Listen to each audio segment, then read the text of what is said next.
മഹാവിഷ്ണുവിന് 10 അവതാരങ്ങളാണ് ഉള്ളതെന്ന് നമുക്കറിയാം അല്ലേ? മത്സ്യകൂർമ്മവരാഹശ്ച നരസിംഹോദവാമന രാമോ രാമശ്ച രാമശ്ച കൃഷ്ണ കൽക്കീതി ദശ. അങ്ങനെ 10 അവതാരങ്ങൾ.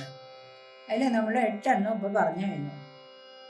ഇനി 9ാമത്തെ കൃഷ്ണാവതാരവും അടുത്ത് കൽക്കിയ നമുക്കറിയില്ല, വരാൻ പോകുന്നേ ഉള്ളൂ.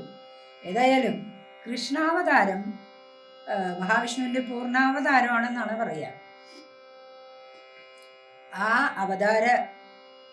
അവതാരം വിസ്തരിച്ചാണ് ഭാഗവതത്തിലും അതുപോലെ തന്നെ നാരായണീയത്തിലും പറയുന്നത്. അപ്പോൾ ഈ കൃഷ്ണാവതാരം ഉണ്ടാവാനുള്ള കാരണത്തെക്കുറിച്ചാണ് അടുത്ത ദശകത്തിൽ 37ാം ദശകത്തിൽ നമ്മൾ വിവരിക്കുന്നത്.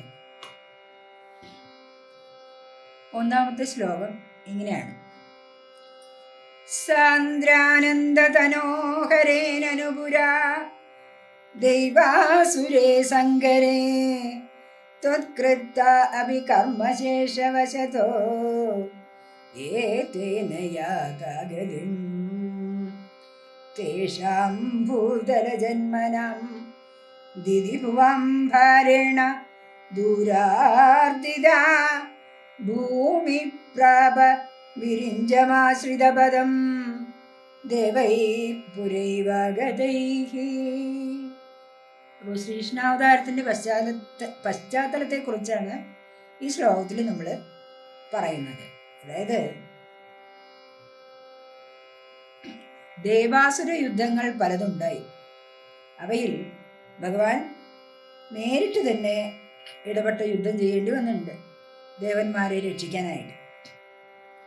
അങ്ങനെ ഭഗവാനാൽ വധിക്കപ്പെട്ട അസുരന്മാരിൽ പലരും ഭഗവാനിൽ തന്നെ ലയിച്ചു, അതായത് മോക്ഷം പ്രാപിച്ചു.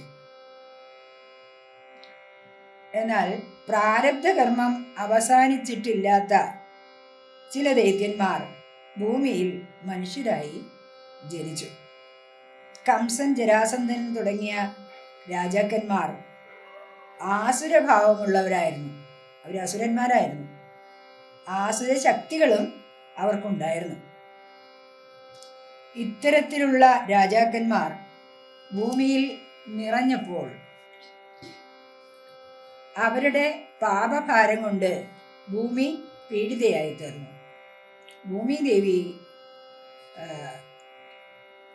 തൻ്റെ സങ്കടം അറിയിക്കാനായിട്ട് ബ്രഹ്മാവിൻ്റെ അടുത്ത് ചെല്ലുകയാണ്. ഭൂമിദേവി അവിടെ ചെല്ലുമ്പോൾ ദേവന്മാരൊക്കെ അവിടെയുണ്ട്. അവരും ഇതേ ആവശ്യത്തിനായിട്ടാണ് ബ്രഹ്മാവിനെ കാണാൻ ചെന്നിരിക്കുന്നത് അല്ലേ? ഈ അസുരന്മാര് വലുതായി വരുമ്പോൾ ദേവന്മാർക്കത് പ്രയാസമാണ്. അപ്പം അവരാണെങ്കിൽ പാവങ്ങളെ ഒന്നും ചെയ്യാനും സാധിക്കില്ല. അവരും ബ്രഹ്മാവിൻ്റെ അടുത്ത് വന്ന് സങ്കടം പറയാനായിട്ട് നിൽക്കുകയാണ്. സാന്ദ്രാനന്ദതനോഹരേനനുപുരാ ദൈവാസുരേ സങ്കരേ ത്വത്കൃത്ത അഭി കർമ്മശേഷവശതോ ഏതേന യാതാഗതിം തേഷാം ഭൂതലജന്മനാം ദിദിഭുവം ഭാരേണ ദൂരാർദിതാ ഭൂമി പ്രാപ വിരിഞ്ചമാശ്രിതപദം ദേവൈ പുരൈവാഗതൈഹി.